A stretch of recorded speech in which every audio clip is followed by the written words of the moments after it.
If you want a solo build that absolutely deletes packs of enemies and can stand toe to toe with bosses, this one's for you. Today I'm breaking down a god tier solo setup using Oscelda and the Maestro Bow. High damage, insane control, and perfect for playing alone without feeling weak. Let's get into it. This is exactly what this build does. Packs melt almost instantly, and when it comes to bosses, you still have the damage and control to stay safe while chunking their health. This is a solo first build. It's designed for clearing groups efficiently, controlling space, and staying mobile, while still having the damage needed to solo bosses without relying on anyone else. Oscelda gives this build the survivability and control it needs to stay aggressive without getting punished, while the Maestro Bow brings consistent damage and pressure at range.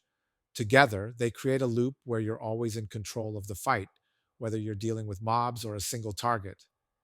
Every fight starts the same way. You open with Oscelda's first ability, Bestone. This turns enemies into stone, freezing them in place and giving you full control of the battlefield before they can react. Bestone also grants a damage bonus to the first hit after enemies are frozen, which is where the Maestro Bow really shines.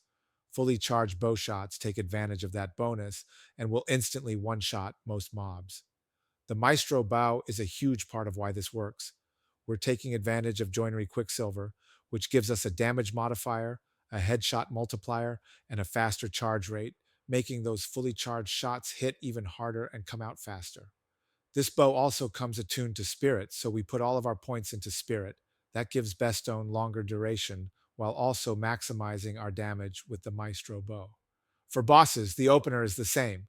You use Bestone first, then land a fully charged bow shot to get massive burst damage right away. While Bestone is on cooldown, the focus shifts to staggering the boss.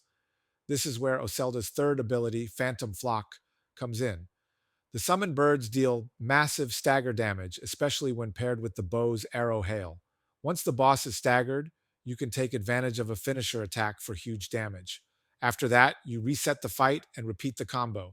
Bestone into charge shot, then Phantom Flock and arrow hail to build stagger. One very important thing to note, do not use Phantom Flock or arrow hail while enemies are frozen from Bestone. Doing that will waste the big damage bonus meant for the fully charged bow shot.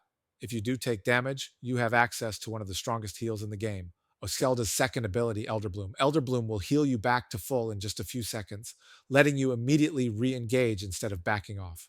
The core playstyle is control first, damage second, lock enemies down, choose the right moment to burst, and rotate abilities instead of overlapping them.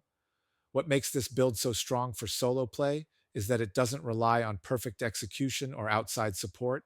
You have answers for packs, bosses, and bad situations, which means fewer deaths and smoother progression when playing alone. The biggest strengths here are pack clear, boss viability, and solo safety. The main downside is that it rewards good timing. If you overlap abilities incorrectly, you lose damage, but played correctly, this build is incredibly consistent. If you're looking for a reliable solo build that can handle both packs and bosses, Oscelda with the Maestro Bow is absolutely worth running. If this helped you out, drop a like, subscribe for more solo builds and guides, and let me know what setup you want covered next.